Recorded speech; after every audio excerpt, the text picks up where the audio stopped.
And we're live. We are live. Hi, everybody, near and far. Thank you so much for joining us on this Monday as we inaugurate our live stream capabilities here at the Electronic Intifada. Asa, take it away.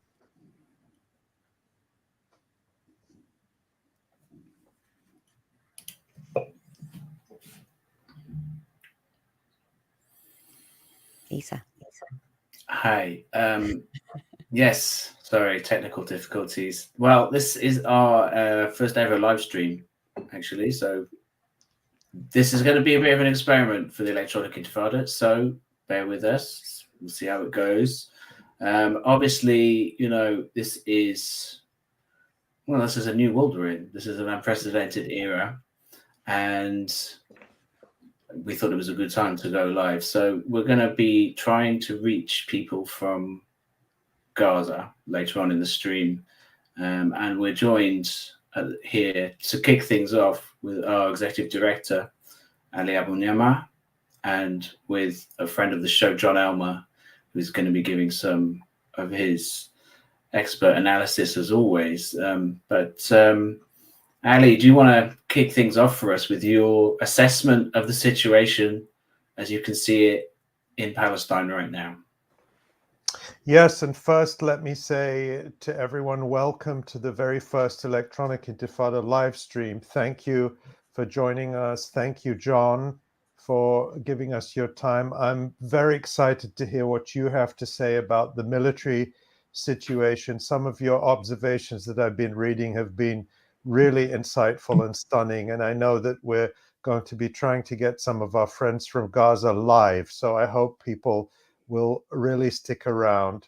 And thanks to the EI podcast team, you always do a brilliant job at bringing us on live for the first time. This is really great. So, I mean, we're all watching, I think, history unfold, and starting backwards from what the horrifying events unfolding today in Gaza, where we see Israel really going wild, not even pretending that there are any military objectives to what they're doing. They are massacring entire families in their homes. There have been there was today the bombing of a marketplace in Jabalia, killing more than 50 people. They have bombed civilian neighborhoods all over Gaza. They have bombed mosques. And the point is to kill people in revenge for Israel's humiliation and defeat at the hands of the Palestinian resistance. What we have seen unfold in the last few days is something I think we thought could happen theoretically at some point in the future, but I don't think any of us thought it would unfold in real time in the way it has. What has been utterly destroyed is the myth of the Israeli army, the invincible Israeli army, the courageous and skilled Israeli soldier, and the all-knowing Israeli intelligence apparatus. What we saw revealed was a paper army that dissolved. The entire Gaza division melted away. I read in the Israeli press over the past 48 hours about how for 5 hours, the Israeli army didn't even know what was going on. They didn't know that hundreds, if not thousands, of very highly trained Palestinian resistance fighters had crossed out of Gaza into the 1948 occupied territories by land, sea, and air. And the videos that have been coming from the Qassam brigades are just stunning of resistance fighters taking over entire military bases, capturing soldiers in their underwear, killing soldiers. It seems that if you hadn't seen them, you wouldn't believe them. And the scale of the catastrophe for Israel, to its image, to its self-confidence, to the confidence of the settler colonists that their army and their state can protect them, I don't think it's sunk in the scale of the disaster. I think this is bigger than Israel's shock in October 1973. It's bigger than its defeat at the hands of the Hezbollah resistance in July and August of 2006. And the profound results of it have yet to unfold. Of course, what we're seeing now in terms of Israel's reaction is sadly pretty much what you'd expect, as I mentioned, going wild on the civilians because they can't fight. Because when Israeli soldiers are put face to face, hand to hand with the committed resistance fighters, they are unable to fight. They surrender or they're killed. Now, what we've seen in terms of the announcement this morning from Yoav Gallant, the Israeli defense minister, is really a declaration of a genocidal war against Palestinians in Gaza. Gallant announced a total siege on Gaza, cutting off food, water, electricity, any form of supplies to 2 million plus civilians living in what is basically a giant refugee camp or open air prison. Half of them are children. These are war crimes and crimes against humanity of the highest order. He said, we are fighting against human animals and we must act accordingly. It's not hyperbole to say this is Nazi language. This is the language of Hitler. This is exterminationist language. This is the language that a Nazi-style regime uses against its victims in a concentration camp. And this is what Palestinians have every right to resist and fight against, and have been doing so for years. This is not the first time around.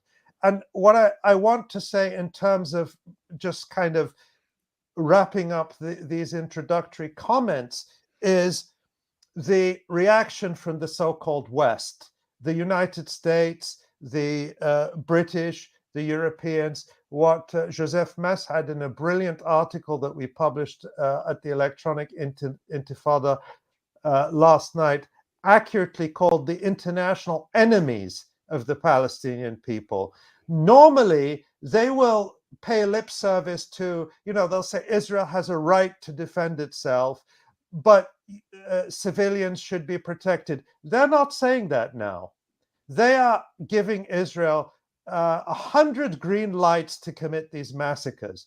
The question is why? Why have they dropped even the mere pretense and the mere lip service to human rights? It is because they understand that this settler colony in Palestine is not permanent. What they saw in the last few days shakes their confidence that it can and will continue to exist. And that's why they are telling the Israelis, you can do what you want. You can go wild on the Palestinians and we will back you. But there is no military solution to to the reality that Israel is a settler colony of a minority population, the Jews are the minority in historic Palestine, ruling over an indigenous people that is a volcano erupting in its struggle for liberation. Israel can't bomb its way out of that situation.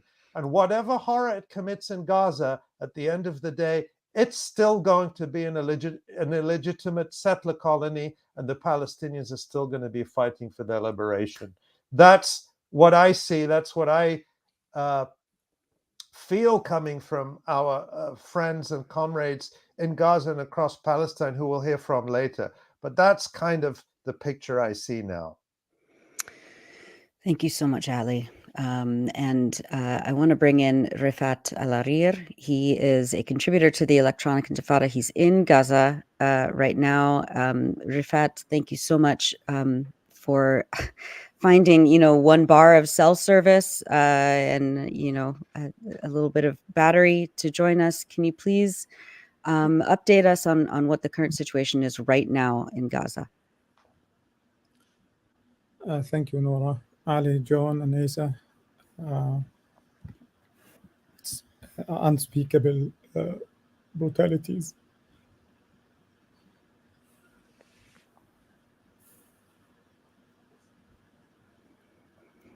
What we're seeing is unbelievable. It's unbearable for us watching it from the safety of where we are, and it's impossible to imagine. There is a bomb Refaat. every couple of minutes. Whole buildings are being destroyed. The roads to Al Shifa Hospital, I just tweeted that almost all the roads to Al Shifa Hospital were destroyed. So many families, no matter how many tweets you see or how many live streams you watch, the reality on the ground is a lot more terrible than it is on social media and Twitter. And if not sure, this is the whole room is filled with gunpowder, cement. We're gulping cement. My hair is filled with dust and cement, and the little kids behind me are terrified, in fear, the little ones. And we can see the pictures that follow quickly, whole buildings, residential buildings, businesses, Palestinian infrastructure, schools, hospitals, ambulances, medical centers.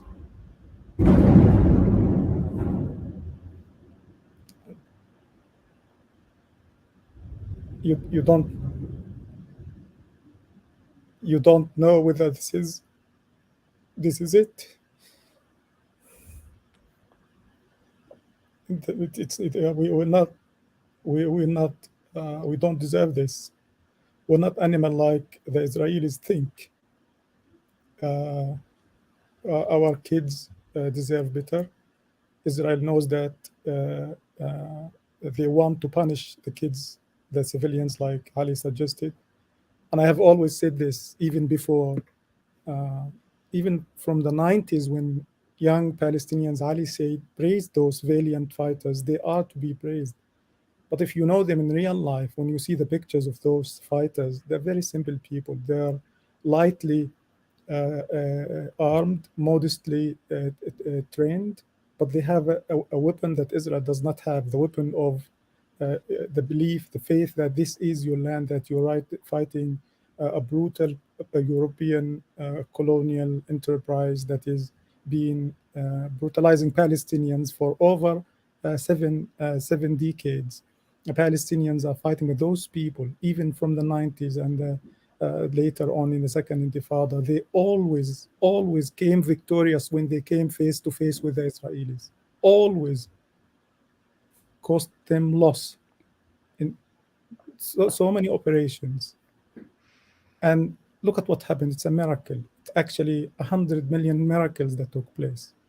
But it's all well planned, meticulously planned by people who have almost nothing except their faith.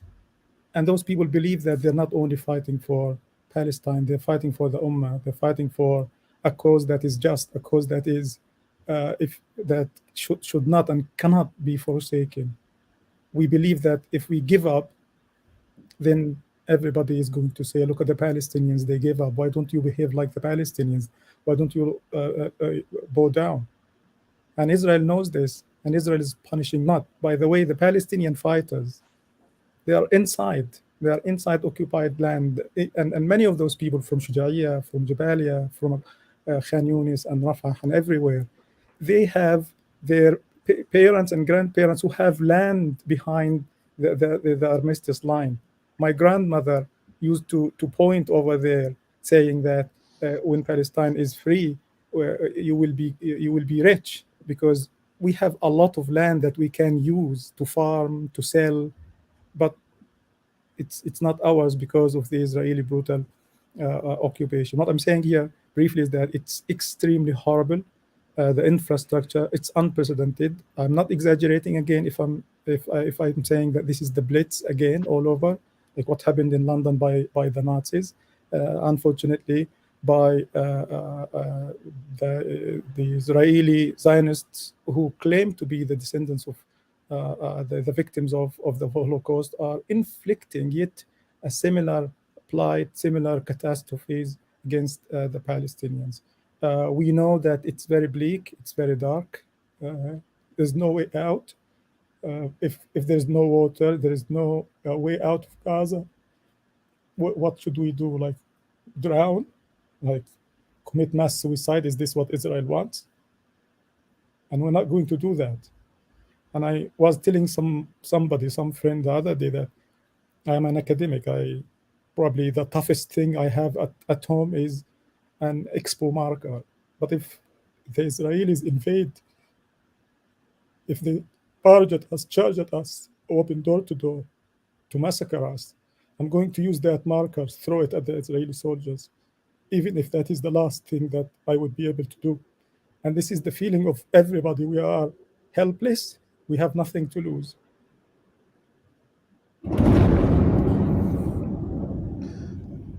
Refaat, you're an academic and you are a teacher, and you have inspired and taught and mentored many of the writers who contribute to the Electronic Intifada. Are you in touch with some of your students and colleagues? Are you able to stay in touch with people around you and to? And I just ventured out to the pharmacy to bring some medicine, and my car was almost bombed 5 times.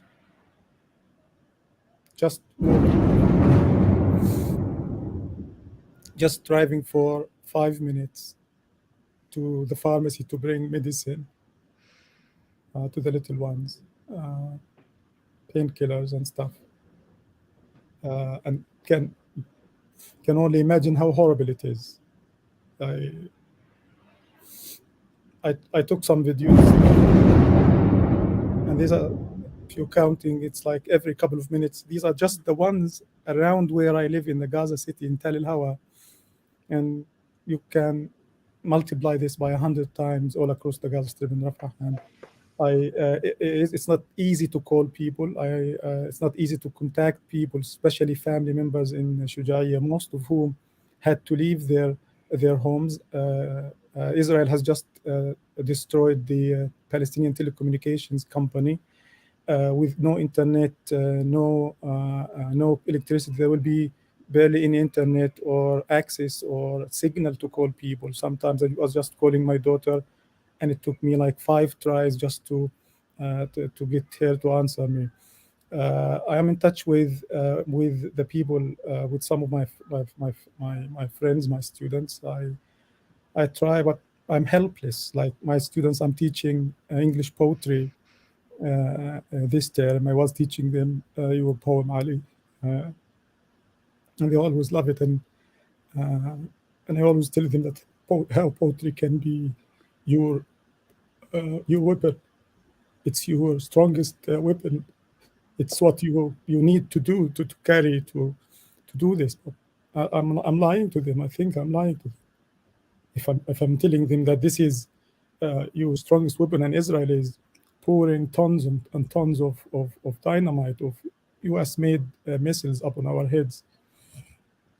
I keep posting messages, trying to reassure them, sending prayers to my students and their families and loved ones, knowing pretty well that many of them will not be back, and some of their family members, their homes. And I'm getting a tweet just now and messages that the Islamic University was targeted.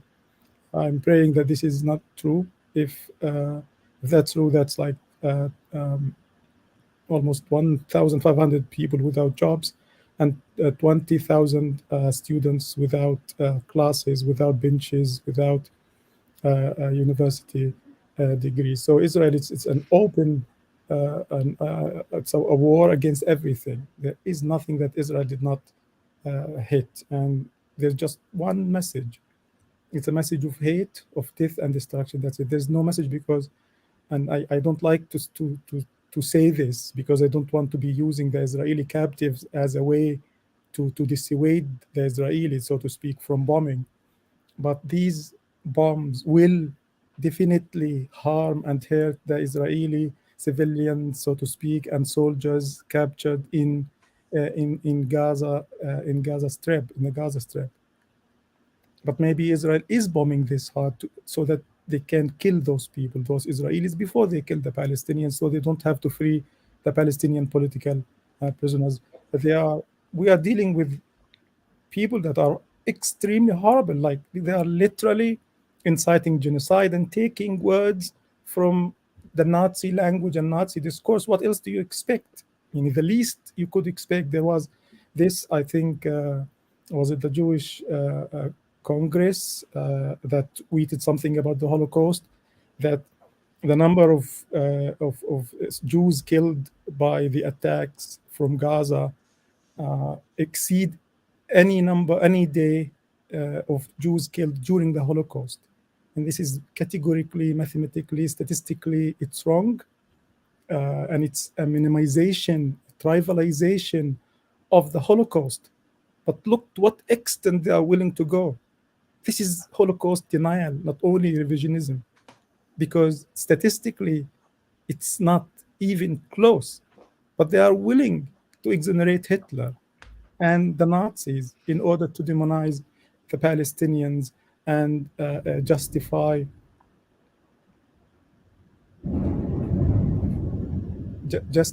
the upcoming genocide. It's going to be ethnic cleansing. We don't know. In a week, we're going to be in the sea, buried under the rubble, or buried in graveyards if there is space, or in Sinai, pushed out to die in the desert.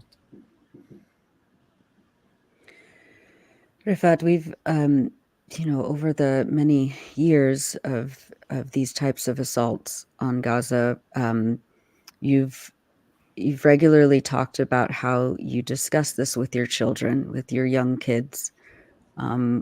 What are those conversations like right now? As you know, it's evening, they're getting ready for bed, and we all hear what's going on outside. We're trying to huddle in the place, in the narrowest possible place that is least likely to be hit. That was like in the past. And again, we don't talk a lot, sadly. I know that in the past I would spend time telling stories, but with the systematic attacks against sleeping Palestinians in their homes and the extermination of more than 20 families so far, at least I read this number 10 hours ago, maybe it's now double the number. We talk less. The kids don't have, we eat less, we drink less, everything is less because of again, what Israel is putting us into the situation. I try to hug them, but again, it's very conflicting, very difficult. You don't want to hug them so they don't feel that this could be the last one, and you want to hug them so at least there is a hug at there, and you want to pat on their.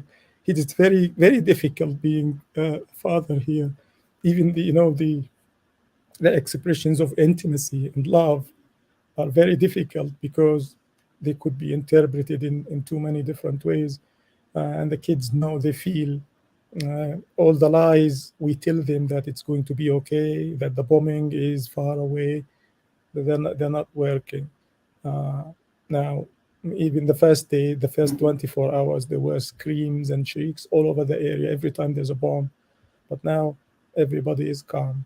This is this is the worst kind of trauma, the internal kind of fear and terror that the kids have to go through. I took a picture yesterday of my little Amal over here, opening her little notebook and reading her lessons. Interestingly, Amal developed the habit of not liking school, not wanting to do her homework recently, but all of a sudden change happens. Yeah, and she was reading stories for my wife Nusayba tells me that she's an excellent reader. She's second grader, but she reads well from books. Hopefully she grows despite Israeli death and destruction and genocide and become an amazing storyteller. Refaat, we've heard these genocidal threats from Israeli ministers to cut Gaza off completely from water, electricity, and everything else. What are the current conditions like in Gaza in terms of electricity holding up and things like that? Since Saturday, we had around 3-4 hours of electricity. Some places where Israel hits very hard, they lose any access to electricity. And if there is no electricity, there's no water, because we have to use a water pump to bring the water, because it comes like naturally. We have water every couple of days, sometimes more, sometimes once a week, twice a week. And then we fill the tanks. We fill the tanks, until the next time. So no electricity, it means there's no water. But where I live, we have a generator that could generate like up to 3 to 5 hours every day, but we're using it as backup. Mainly now, the instructions from the management of the building is conserve everything. Drink less, eat less, don't use water, don't take showers unless it's extremely necessary. And yeah, this is, if not sure if this is only a slow genocide. Israel is doing, these are not empty threats. This is an Israeli prime minister, and they know this is going to cause uproar.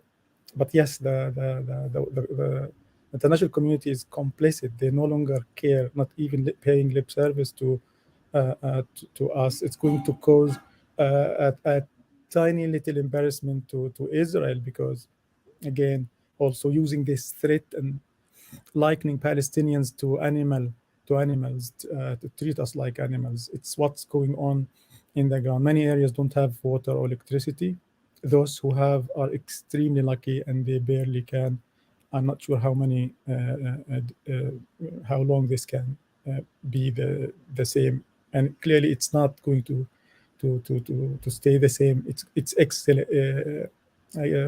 aggravating. It's worsening on all levels. Even the intensity of the bombings, they don't stop. 2021, it would only mostly be the days, but now it's around the clock. In this talk, probably less than 30 minutes, we have had the bombs around like 20, 30 times. And this is only in Gaza, in the city. Refaat, one of the things that Israel and its supporters always say is that they're not at war with the Palestinian people in Gaza. They're at war with Hamas, and the Palestinian people in Gaza are suffering because of Hamas and the resistance groups. And that one of their goals through these repeated massacres and bombing campaigns that we've seen now with accelerating frequency, 2008, 2012, 2014, and then accelerating now multiple times a year. The goal is to, in their mind, to turn the Palestinian people against the resistance groups by making them suffer, so that people in Gaza will say to Hamas leadership, you did this to us, you brought these massacres upon us. From your perspective and from the perspective of people around you, is that Israeli strategy likely to work? Are people in Gaza going to blame the resistance for the horrifying situation that people are in? There are 2 points here. Hamas is 30 years old, I think, and this started well before Hamas, decades before Hamas. Not only in the years leading to the Nakba, the disaster, 1948, but even when the British mandate enabled and empowered and opened the doors for the the Jewish Zionists to immigrate to Palestine, empowered them, gave them weapons, weakened the Palestinians, destroyed the Palestinian resistance, so to speak. So it's a lie. It's a fabrication that this is only because of Hamas. Hamas and other Palestinian factions and groups are a reaction to the Israeli occupation and brutality. The framing that Hamas is bringing harm is also insulting to Palestinians because it negates decades of Israeli terror. And I always say that even look at the West Bank, look at the Palestinians in the 1948 areas. There is racism against them and apartheid. Look at the people in Jenin and Hebron and Nablus and Al-Aqsa, Al-Quds, Jerusalem. They're being brutalized every day. The settlements are expanding, and Hamas barely functions in the West Bank. So this is completely and utterly untrue. Israel is using Hamas as a lie to try to deflect some of the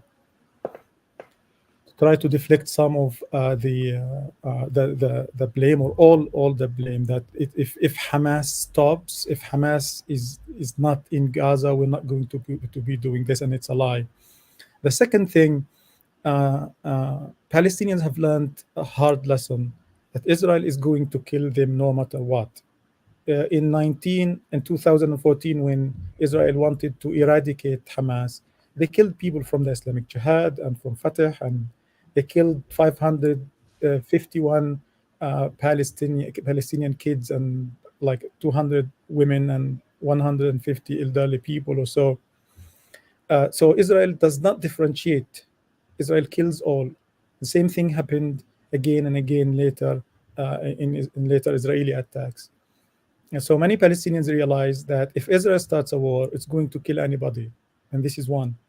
The second thing is that if you've seen the videos of people storming, it started by Hamas. The whole attack was planned, executed, started by Hamas. And then every Palestinian faction, even poorly armed factions with a couple of Kalashnikovs, participated in the attacks against the Israeli military posts. What these issues about framing this as it is because of Hamas, the framing is completely unacceptable. It's wrong, and the Palestinians find themselves cornered after being rejected every means of resistance. BDS, anti-Semitism. Great Return March, violence and snipers are sent. By the way, there was a report that the very snipers who killed and injured Palestinians, like hundreds and thousands of them, are either captured or killed in the attacks. So the Palestinians find themselves in a corner where they can either submit, kneel, and even that is not going to be allowed in dignity. You've seen the pictures, I think, of Israel capturing some of the Palestinians, and mostly they are not fighters, because they could have shown us the weapons.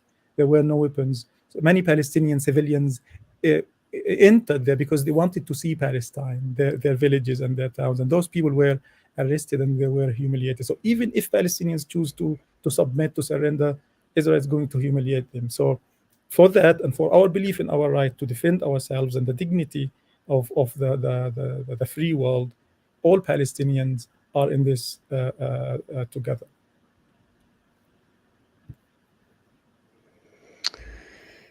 Refaat, thank you so much. We want to let you go so that you can conserve your energy and be with your family.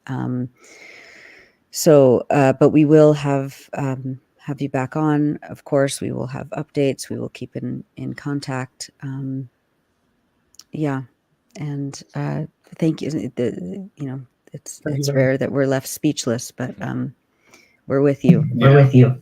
Thank you God so much, Refaat. We really Refaat. God appreciate protect you. you, Refaat. Allah yahmikum. شكرا. So, Jon, we want to bring you on. We also have Abdaljawad Omar, and we also have Shahd Abusalama, who has family in Gaza, waiting in the wings. Jon, briefly before we bring on Abdaljawad, what's your reaction, to what we just heard from Refaat, and what have you been watching the last few days? Yeah, I mean, I think it's important to note that we don't know the level of the humiliation of the Israeli army at this point. Israel operates a military censor on information, on critical information, and even non-critical information. And the level of that censor is very, very significant. So the amount of information that we have is just a very small amount of what's going on. But we know that now, near the end of the third day, that they still haven't that there's still Palestinian guerrillas fighting inside Israel, that those guerrillas are apparently being resupplied and the fighters are being refreshed. They have tunnel access in and out. The Israelis have been, as Ali said at the beginning, have been chased off their bases, the key bases around the Gaza Strip, including the base with the Gaza Command, were emptied. The Palestinian guerrillas were driving around in Israeli vehicles. They had total control of those bases. We don't hear until the military spokespeople are pressed by journalists in their morning briefings just what's going on. Are there still people fighting? And they let out little pieces of information that we know that there's fighting in at least 7 or 8 different places. We have witness testimonies that we've heard on the BBC from the situation at the rave, where partiers at that rave were there for 4 hours, and they said that there was multiple resupplies by the Palestinians in that period and no Israeli response to come and help them. The Israelis abandoned their people in the south, and even their soldiers. There was reports of their soldiers being basically, like they always do, but in a state of emergency, hitchhiking to their spots because they have no way to get their people there. So that's an important thing. Just the military censor is keeping tabs on some of the most humiliating aspects. And I think just in general, it's a remarkable action. Instead of having the fighting take place on Israeli terms, Palestinians, this fight's happening on their terms. The number of captives that the Palestinians have, which I think should be at the forefront of what's happening here, is a historic amount. The possibility to empty Palestinian jails in a prisoner exchange is significant. It's incredibly significant. They have high-ranking officers. Again, the military censor won't tell us how many, who's there, but we know that there's significant. We know they overran those army bases, so there's at least the commanders of each of those bases in custody or dead. And so I think there is a lot more news to come out about the depth of the victory, of the defeat of the Israeli forces. And I think we're told about the intelligence community, right? This is Israel's supposed to be, the startup nation with, underpinned by its tech. Where was Unit 8200 that we've heard so much about? Where was the signals intelligence? Where was the human intelligence? How did it take them 5 hours to even know what was going on? When they tell the world that they're the state-of-the-art military intelligence. The depth of the humiliation is, like I said, we're barely getting to the surface of what is happening here. And is it not the case, Jon, that the Qassam brigades, the military wing of Hamas, said that they actually overran one of the Unit 8200 bases?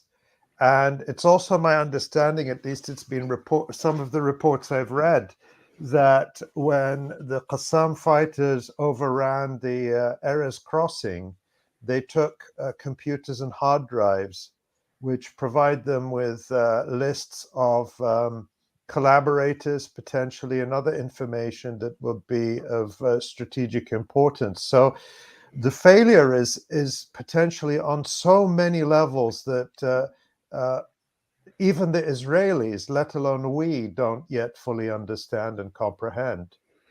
And the fact that it's carried on for these days, because we're sort of used to a spectacular attack and then it's over, but each day Israel has to come to the mic and say, actually, nothing's changed. We're still fighting the same war that we were fighting 4 days ago. And they can't speak to any concrete results. And when you hear from their people, I mean, we even heard from the kibbutz, the people in the kibbutz, that the Palestinian fighters were going floor to floor and telling people to go into their bomb shelters, into their individual shelters, to stay away from what was happening in those circumstances, more than their army was, that their army left them abandoned in those situations. I mean, there's so many things looking forward. It's hard to imagine people going back to those communities, how that is going to look in the future. And even we're just at the beginning of this, because the amount of this story that is the freeing of the prisoners, the historic freeing of prisoners that's coming. If people remember the exchange for one tank gunner back in 2006, that in 2011, that prisoner exchange was more than 1,000 Palestinians for one tank gunner. At this point, we're talking about dozens of captives, possibly hundreds of captives. Abdaljawad, from your view in the occupied West Bank, what do you make of that? I mean, I think I don't want to echo too much what John was saying. I mean, there was a massive failure, and the massive failure is deep, it's long, because I don't think this is an operation that was conceived in the moment. It was planned out for months, diversion tactics, and a lot of trickery going into it to reach this point where Palestinian resistance decided to take things in their own hands and declare war, and also invade Israel.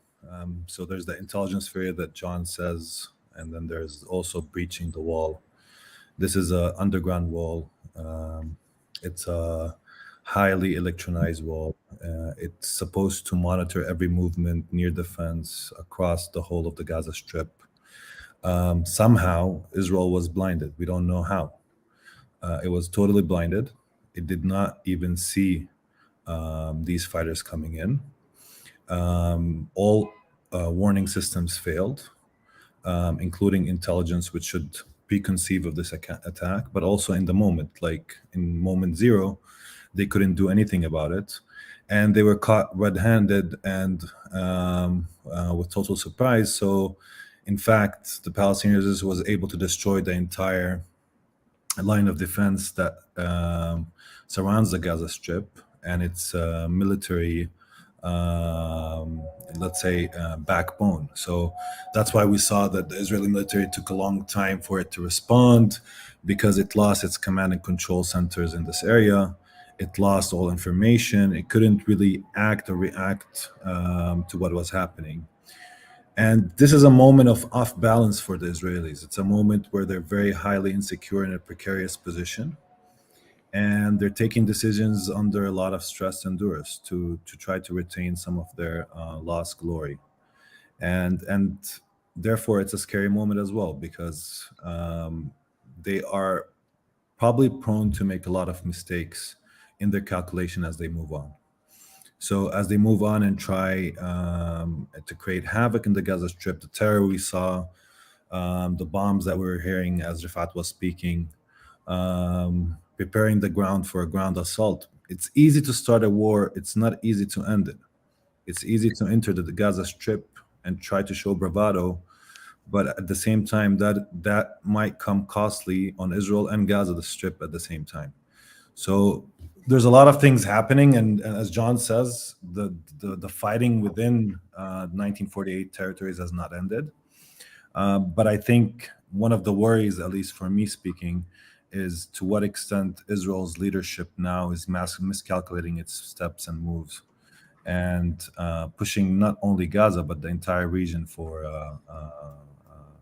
a war that could change the face of the Middle East. I mean, we're at this point, at least. And how are people in the West Bank reacting to, the prison break in Gaza on October 7th, and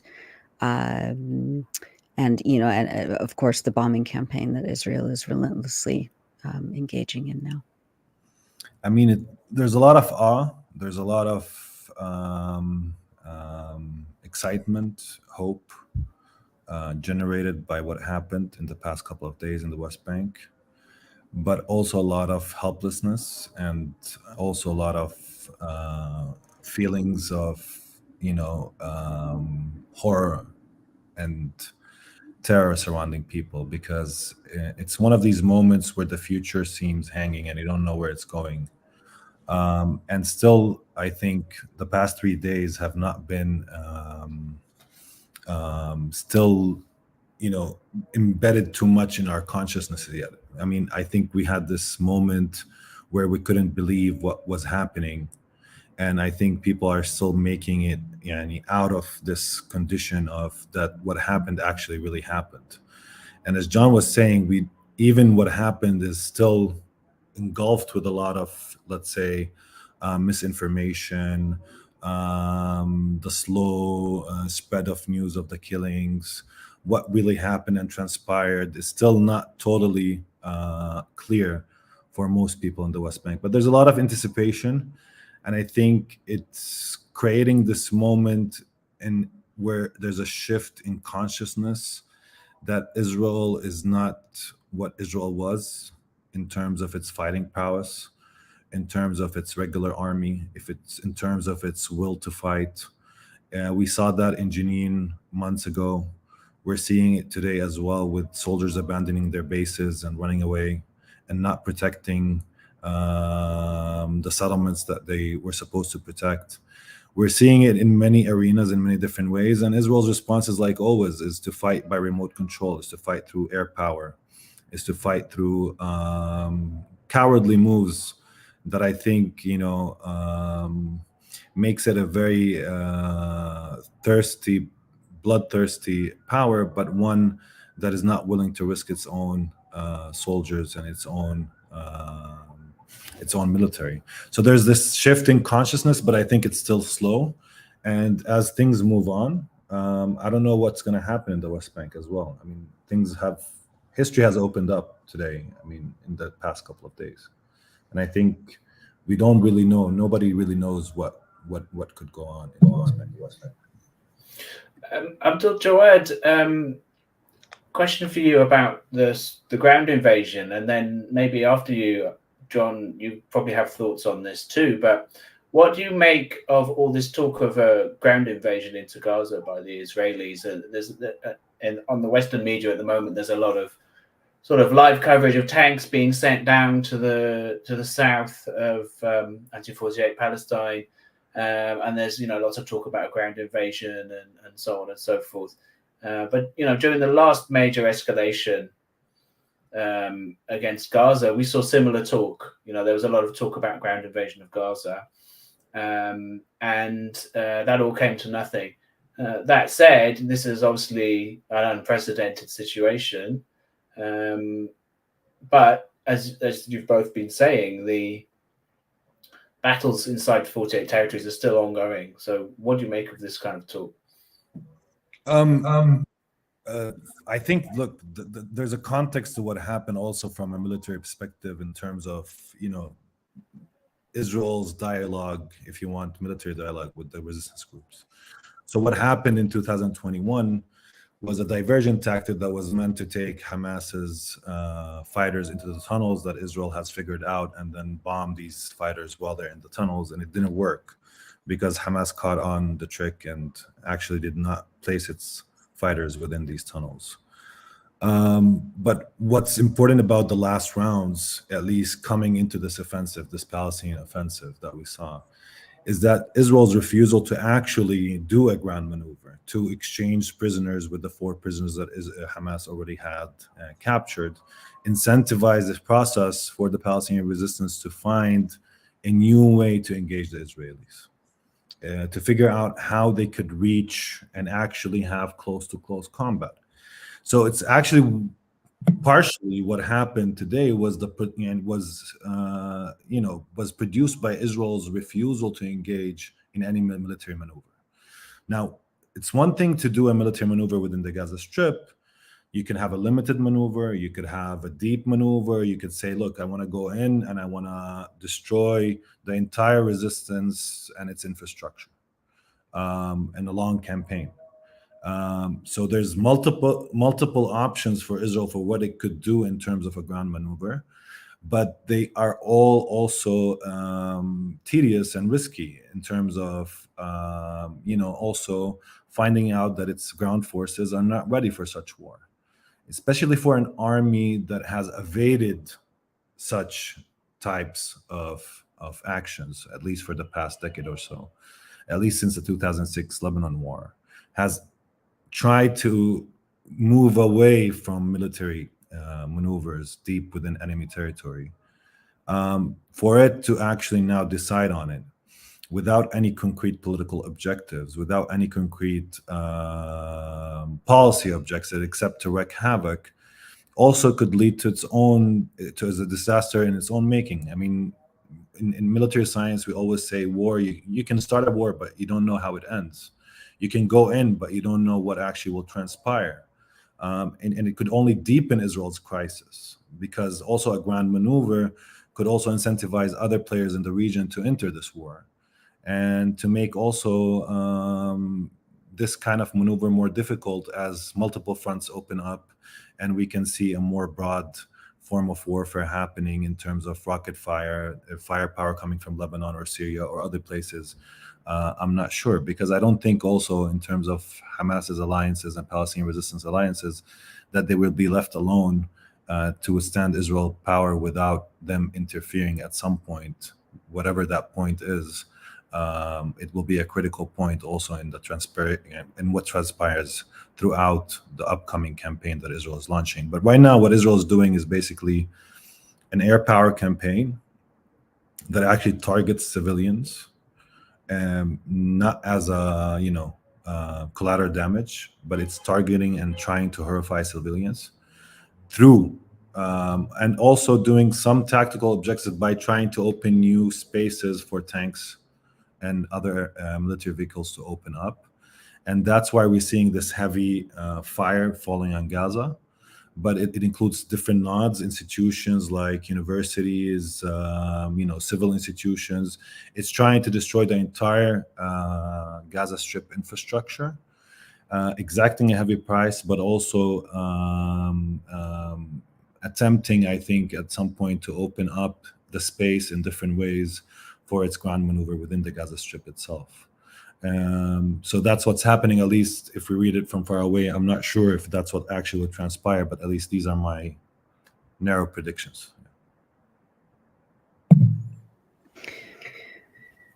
And Jon, you obviously spent a lot of time in the West Bank as well as Gaza. Can you talk a little bit about what you're seeing in terms of what Abdaljawad said across the West Bank, but also kind of, what the strategic formation might look like in terms of whether or not Israel enacts a ground invasion? Yeah, I mean, it's hard to imagine a ground invasion at this point when they're still fighting inside their own territory. Like, do they mount the ground invasion and also have a back flank fight that's happening inside their territory? I mean, they're in a position that's that we've never been in before, and it's difficult to make predictions on it because things can change so fast.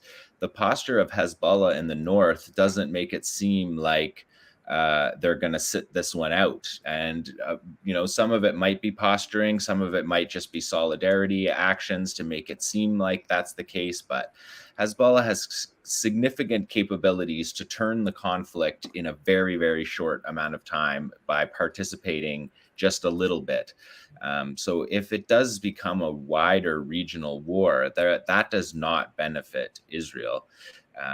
A micro, this talk that they have to punish Hamas, like anytime they switch their invasion talk to punishing Hamas in particular, that it's going to fail, because there's no way to do that. It doesn't work that way. Hamas is the Palestinians that live in the Gaza Strip, and there's no way to eliminate that.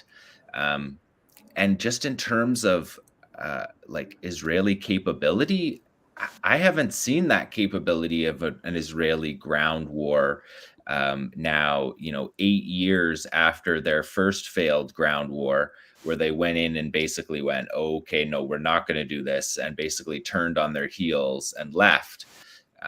It's hard to see 8 years later that the defenders of Gaza aren't 8 years more developed in their defense, while the conscripted army of the Israelis, who they talk about are school teachers during the week or what have you, are going to be lining up in order to, to go down into the tunnels and fight underneath the Gaza Strip in the, underground metro system that's been created. It just doesn't sound to me like a realistic option. And if it is their option, it sounds like an extremely deadly one, both for Palestinians, but for Israelis too, and on a level that the Israelis most likely can't tolerate as a country. I think at some point, how many days of rockets falling, if Hezbollah decides to join even just the rocket war, how many days can Israelis live in bomb shelters of their own making, where their own government said, we're going to do this, we're going to put you in these bomb shelters, and they're not winning, visibly not winning the conflict. It's really difficult to see on this third day, when the most important element of the story today is that they still haven't been able to put down the incursion into their own state. That part, we don't know the numbers, but it's far less numbers of fighters than will meet them on the other side of the border should they invade Gaza. It just doesn't look from here like something that Israel can escalate very easily.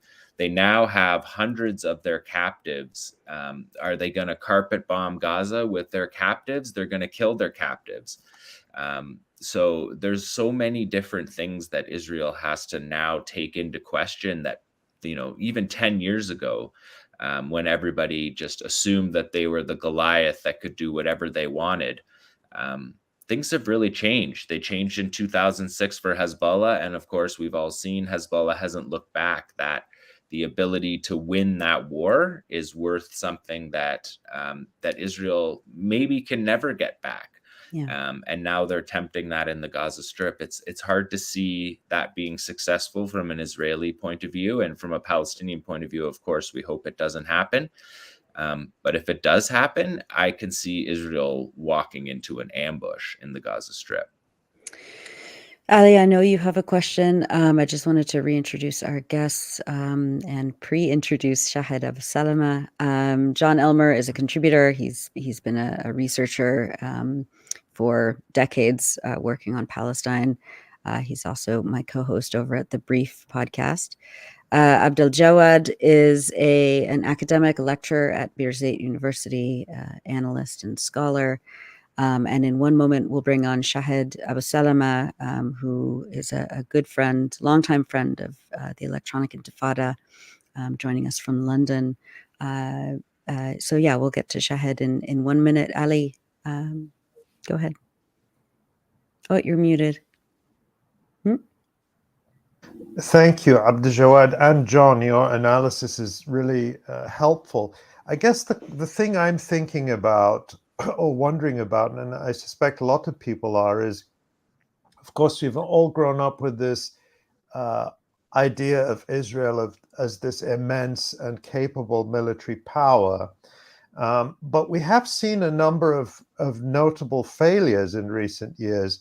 Of course, going back to the year 2000, when the Lebanese resistance expelled the Israeli occupation from southern Lebanon. And then in 2006, when the Israelis, not just the Israelis, but the Americans and the Europeans, they thought that Israel's invasion of Lebanon in 2006 was going to finish off Hezbollah. And there was almost a pre-celebration among some of the Arab dictatorships, among the Europeans and the Americans. You'll recall that Condoleezza Rice, the American Secretary of State at the time, called the Israeli war on Lebanon the birth pangs of a new Middle East. It didn't turn out that way. The Israelis were humiliated. They ran away. They talked about their tanks being destroyed one after the other in the valleys of South Lebanon. And we've seen other such failures in recent years. And after every single one, there's this soul searching among the Israeli military and political establishment, and they say we have to learn from the failures. We have to improve our tactics. We have to improve our training. We have to change our thinking. And yes, we're going to do that, and we're going to spend all the money and do what we need to do. And yet here we are again. Why is it so difficult for Israel, with all its resources and its seemingly unlimited backing from the United States, to beat Hamas, that is besieged in Gaza with probably a millionth of the resources available to Israel? There seems to be something more fundamental that has gone wrong for Israel. I'd just love to get your thoughts on what that might be. Ali, your question is very, very good, but it's also very complicated because it goes to sociology of things. It ties to technology.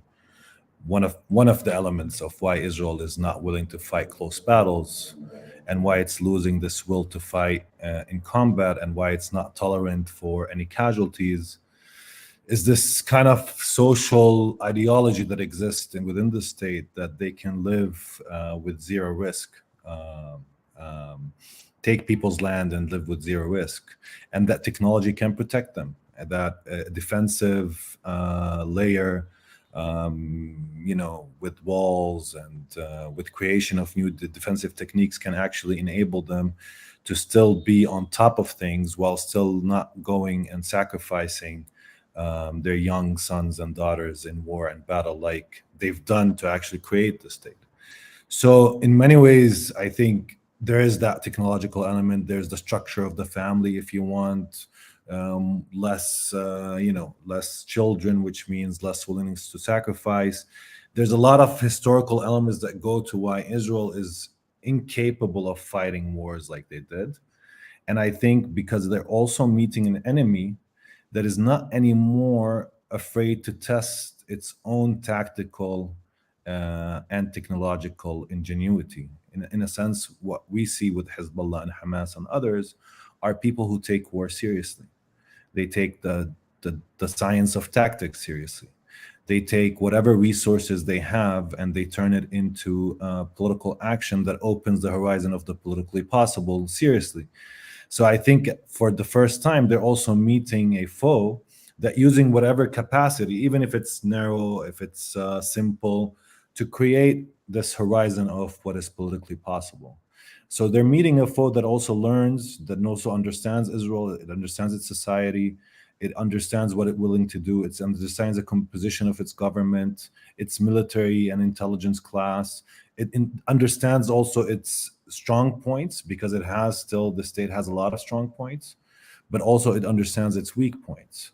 And it could actually create things like what we've seen in the past couple of days, an offensive maneuver that catches the state by surprise and its military echelon and everybody else.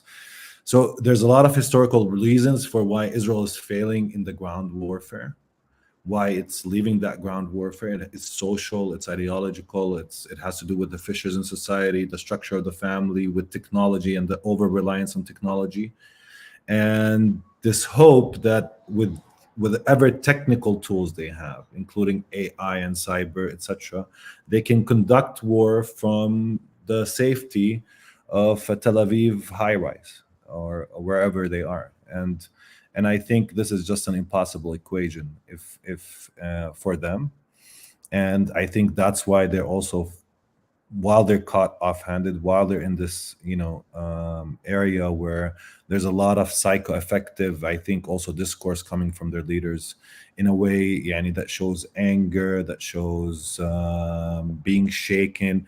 Yesterday, the head of the military, the chief of staff of Israel, was speaking to try to give confidence to society, but he seemed really weak, shaken.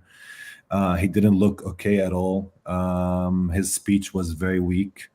And you can see that they're making now decisions under duress and within with total shock.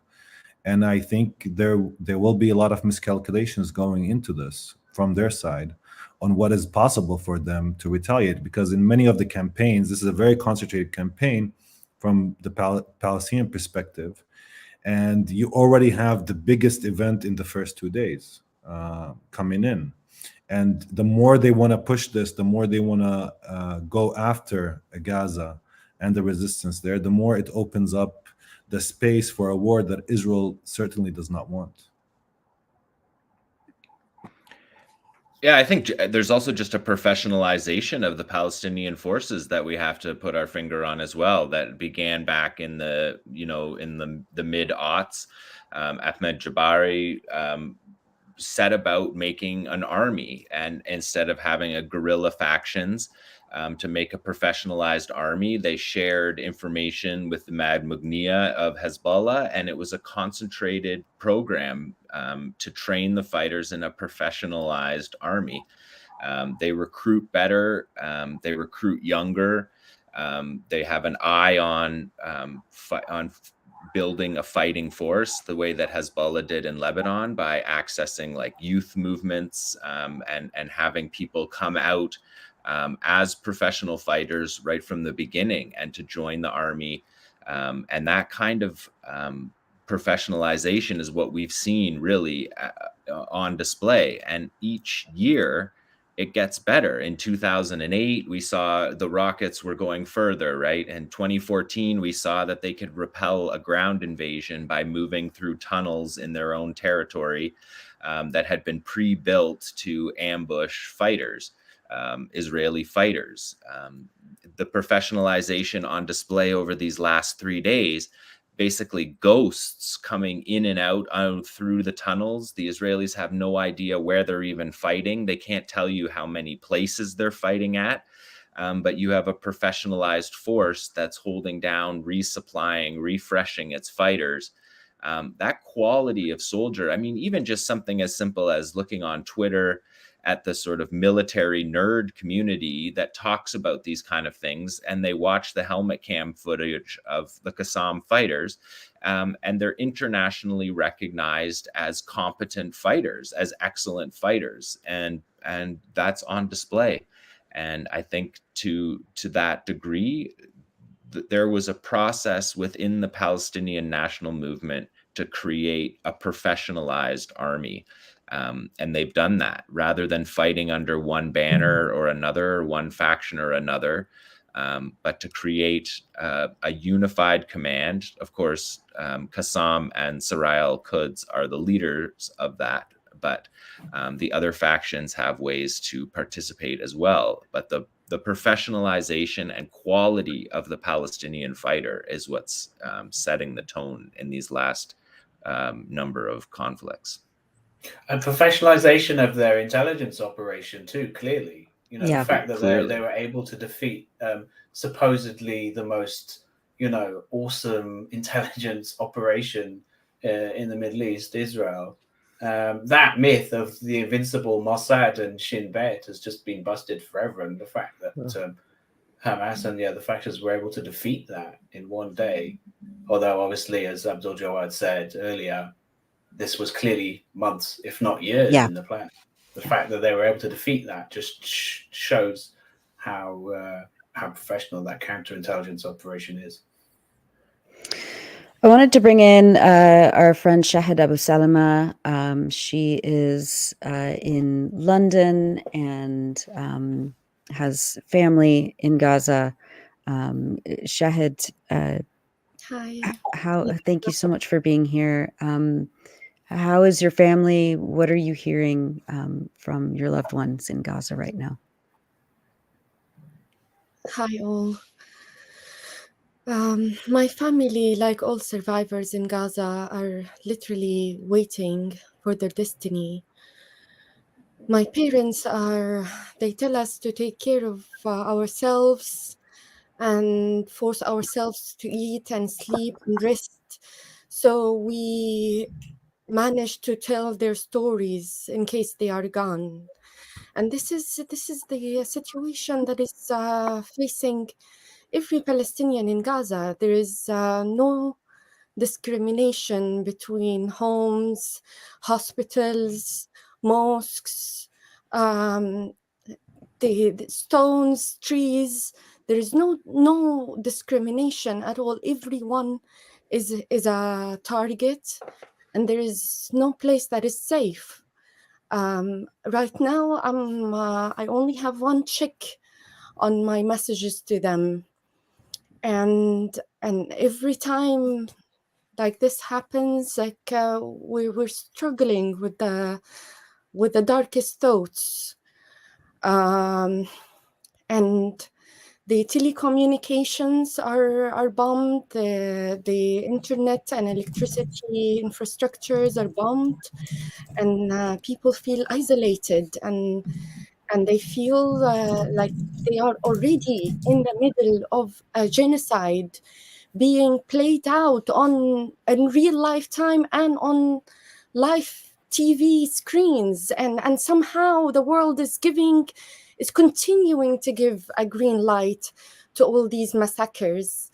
I am, I'm from Jabalia refugee camp, and my birthplace, my people, my family are amongst those who have lived through the massacre this morning that has been committed against Jabalia refugee camp. My auntie and her children, they woke up under the rubble of their own homes. They woke up under the rubble. The house was disfigured. Their account is horrific. They don't know how they made it out. They jumped over a broken wall in order to make it out, with the children shaking, and they called it the Judgment Day. People are literally seeing death. They're experiencing death, and the smell of death is everywhere. There's some like horrible, unbearable smell that people are like noticing everywhere. We're even in our home. My parents, my brother, my nieces are breathing the smoke, and something that is like they're worried that it's poisonous. And right now, I have you, to be honest, I have you in like half of my screen, and the next screen is on live TV in Gaza. I'm following Arabic news, Palestinians on the ground, keeping us updated, and it's just non-stop bombing. And when I get hold of my family on the phone, I hear the bombing in the back, and they keep just jumping. Everyone's scared for their lives. Most of my family is displaced. Last night I couldn't sleep because my mom sent me a message saying, Shahd, we are in the street. The house, our neighbors opposite our house have been threatened by bombing, and all of my neighbors have evacuated the house as a result. And my family didn't sleep last night at home. And we were host of other families that escaped heavy bombing. And as we speak right now, there are more massacres. There are more mass devastations. And Israeli tanks are being prepared to advance into the Gaza Strip. It's horrific to see this happening yet again. I was with you. I was reporting from Gaza, from under fire in 2011, and even since before then. And these horrific nightmares that we live in real life are just causing us more pain, more shock at how the world is allowing this to happen. And Israeli officials, we've heard them. Everybody heard them. Everybody heard them threatening of wiping out Gaza, turning Gaza into an isolated island, and making a call absurd, full of absurd. Leave now. Leave where? Leave where? While Gaza is besieged from land, sea, and air, and bombed from land, sea, and air. Is it a joke? It's a genocide that is happening, taking place right now, that people are being slaughtered. And the US, instead of finally recognizing that it's billions of money that are being that they're showering Israel with every year, and more so at times like this, they're, instead of recognizing the occupation, the apartheid, the systematic domination of the Palestinian people as the root causes behind the people fighting back, they're fueling violence against the Palestinian people. They're giving Israel the green light to do whatever they like. I'm horrified, to be honest. I'm shaking, and I'm just hoping, praying that I won't receive the news of my beloved ones. And they're so close. They're so close to death. Shahd, we earlier we spoke with our friend and colleague Refaat Alareer in Gaza at the beginning of this live stream, and we heard the bombing, the non-stop bombing as he was speaking, and we also heard the worry in his voice, and that's something that we've heard from so many people in Gaza, and I can only imagine what it's like for your parents, but also for you and for your sister and your brother who are far away from them now, and the difficulty of bearing the worry about them and all your loved ones and your auntie, and thank God that they were saved today. I wonder, and you know, it's amazing to me, Shahd, that you have been writing for so long about all these things. And we actually met for the first time in Gaza 10 years ago. 10 years ago, we met in 2013, before the 2014 war. And it seems like such a long time for people of your generation and your age to live with the siege, with the nightmare, with the constant bombing. And yet we heard from Refaat and we've heard from others about how Palestinians in Gaza, despite the fear is human. I mean, no one who is human could face this horror without fear. But at the same time, they remain determined and defiant. What do you think explains that? Where does that come from? Are the people in Gaza a different kind of people? Do they have a different kind of strength, or is there something that over time makes people willing to show that dignity, that defiance in the face of something against which they're largely powerless. Yeah, and I think the people are just desperate to see a real change to the nightmarish reality that they are trapped under. The Palestinians have endured uninterrupted violence since 1948, and Gaza have seen a drastic form of this violence ever since.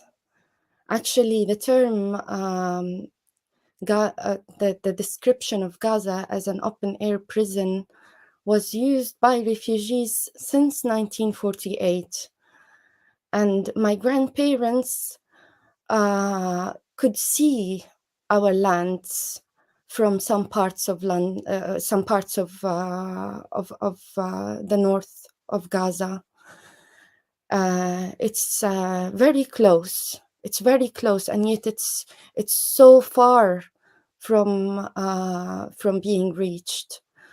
My grandparents, they come from lands that just it's incredible. We live in incredible times. When the 7th of October, when we woke up that day, like we couldn't believe that Palestinian resistance have made it across the fence, and they are in basically where I come from, where my grandparents come from. So if my grandparents lived to see this day, they probably wouldn't have believed it. It was such a symbolic moment. And the people have had enough with the dehumanization and with their humanity being denied, basic needs being denied, their rights to freedom, justice, and equality being denied. And they have tried every possible way to resist. It is from Jabalia refugee camp that the first Intifada erupted, and it was a civilian form of resistance that was brutally repressed. And then the first Intifada was, the fire was put off by the Oslo peace accords that promised more stability for Palestinians and more autonomy and illusions, basically. When Israel only intensified violence against the Palestinians and consolidated the chokehold over Gaza, advanced its settler expansion at a faster pace than ever. And all these are war crimes that the world is observing. And the piles of evidence is just remarkable. But there is not enough will to save the people, and the people realize that it's up to them to free themselves of Israel's domination that is maintained with Western support. The West is partnered in this. And the media mouthpieces are also partners in this, and they are fueling anti-Palestinian racism and Islamophobia. They are fueling this, and they're creating an apartheid that extend out of Palestine to the UK. We should take a note of what Suella Braverman said. And she is the she's a UK government official. Yeah, a state of secretary. Mm. And she has basically replicated Israel's apartheid in the UK, offering preferred treatments to Jewish citizens over anyone else.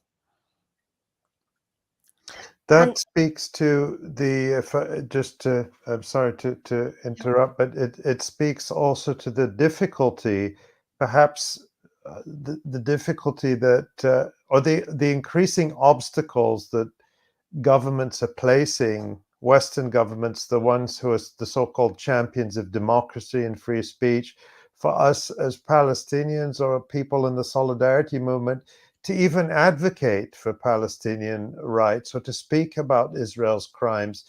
And as you yourself have experienced, Shahd, you are for our listeners who don't know, you are an academic and you are a lecturer who was basically hounded out of your university because you dared to speak up for Palestinian rights, and to speak up not just as an academic and an intellectual and a writer, but as someone who can speak from direct personal experience. And even that you weren't allowed to do. You weren't allowed to speak about your own life and experience of the kinds of horrors that we're witnessing now. So it does seem that the intent is to place Palestinians under siege, not just in Gaza, not just in the West Bank, but even throughout the world. And even in New York, there was news.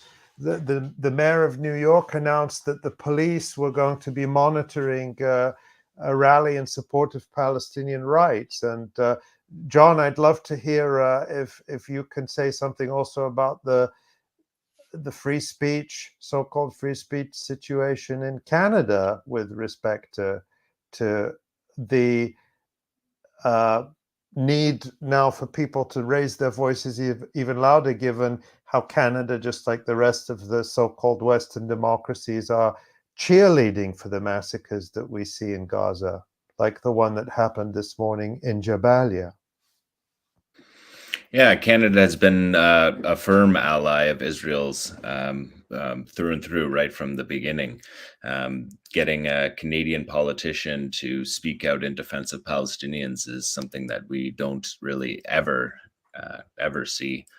And I think that, the political environment in Canada, which you guys have probably heard about, is that we're at the stage where we're giving standing ovations in our parliament to Waffen SS fighters from World War II.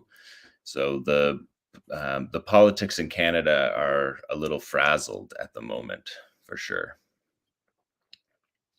But they are also like the police leadership in all the major Canadian cities across the country this past weekend was saying that they were going to heavily surveil any protests about in solidarity with Palestine. And this is happening in the UK. This is happening in California, where I am. Yeah. Suella Braverman has authorized police to use full force if there is any expression of quote unquote anti-Semitism, and we know what they are trying to do with making anti-Semitism a synonym with anti-Zionism. So every one of us in the UK is under threat if they express support with Palestine and our aspirations for freedom, justice, and equality. Apparently, these rights that are guaranteed to every people are denied to the Palestinians, and if they call for it, we are anti-Semitics. Yeah, we've seen a lot of incitement, anti-Palestinian incitement from British government officials in recent days. There's been lots of talk in the UK from the British government that, since this particular battle started of that they're going to, they're threatening to take action and arrest people who express solidarity with Palestinians in London, and there was, I saw a British minister being interviewed earlier today, and he was talking about that he was saying, well, there is a right to free speech, but I would encourage people not to exercise it. Basically, was what he was saying in essentials. Incredible. And this morning, we've seen a false story in the headlines of several British papers about supposedly a kosher restaurant being attacked in Golders Green, an area with a relatively large Jewish population. But it turns out this was, and also they were saying that this was due to a nearby graffiti that said "Free Palestine." Well, it turns out the police later clarified that this restaurant, an Israeli restaurant, its front door had been smashed because there was a burglary, and it was nothing to do with the Free Palestine graffiti. But nonetheless, that didn't stop the mayor of London himself saying that this was "quote unquote" hate. So he was, and that the full force of the law would be used against the people who did it. So we're seeing a lot of false stories and incitement in the West about this, and it speaks to the increased weaponization of anti-Semitism, especially in Britain. Well, we're going to wrap up in a couple of minutes. Shahid, I want to just ask you, how are you doing? How are you looking at this? And and last thoughts for this broadcast at this time. How does it feel to be a Palestinian living in the diaspora? Yeah, and looking to your family in Gaza? I'm really struggling to process all this, and I'm honestly fighting my darkest thoughts. I'm horrified from various angles, watching what my family and my people are going through, and the collective punishment that is crossing every red line.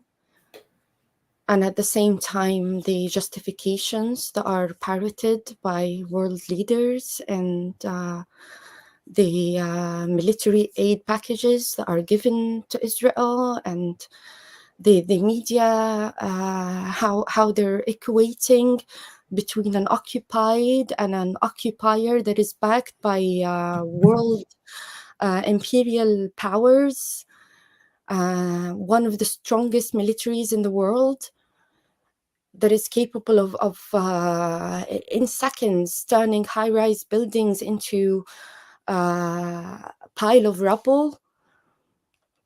I'm shocked, and I'm following with great fear, and I can't cope with the idea of losing my family, and I know that my family are not, they're facing the same collective suffering at the minute. They are not immune from Israel's terror. No one is. And the world shouldn't look away. And they should finally recognize the root causes of this violence that we have endured for 75 years, even 100 years, more than 100 years, if we count the British colonization of Palestine, that have led to this uninterrupted suffering, structural violence. And right now, the bombing hasn't stopped. On the other half of my screen, the sky is being lit up, and places, the flames are rising and filling the skies of Gaza. And the level of dehumanization is unprecedented. So some international action needs to take place and intervene immediately on behalf of the defenseless population there. All these targets that are hit, they're human, they're people, residential homes, civilian properties. And there has to be an intervention on behalf of the Palestinians that are being slaughtered. Yeah. Shahd Abusalama, you're a academic, a writer, contributor to the Electronic Intifada, a friend, a comrade. Thank you. Thank you so much for being here with us. I think that's going to do it for this broadcast. Ali, do you have any last words? Just to say, we send you and your family a lot of love, Shahd. We all feel powerless to an extent, but I think for me, who doesn't have to experience a fraction of the fear and terror that you're going through, or that Refaat and everyone else in Gaza is going through. But for me, what makes the days bearable as we witness this is the love and solidarity from the people around me and from all our friends and all our supporters.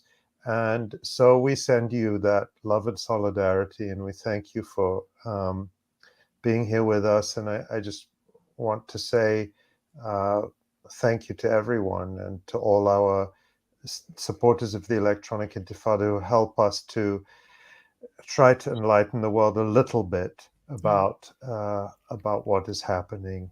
We couldn't do it without you, and thank you for joining us on this first live stream, the first and definitely not the last. And thanks to the podcast team for putting it together and making it happen without so far a glitch. That's absolutely amazing. Incredible. Well done.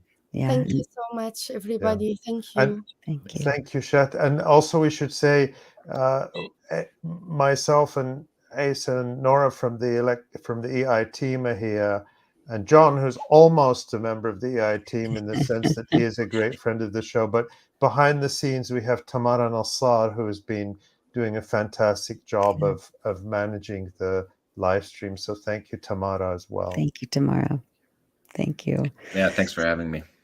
Thanks, Jon. Thanks, Shahd. Thanks, Asa. Thanks, Ali. And keep tuned to electronicintifada.net, on Twitter at Intifada, on Instagram at Electronic Intifada. And we will keep doing what we do best, which is to to bring breaking stories and news and analysis. And we'll have another live stream very soon.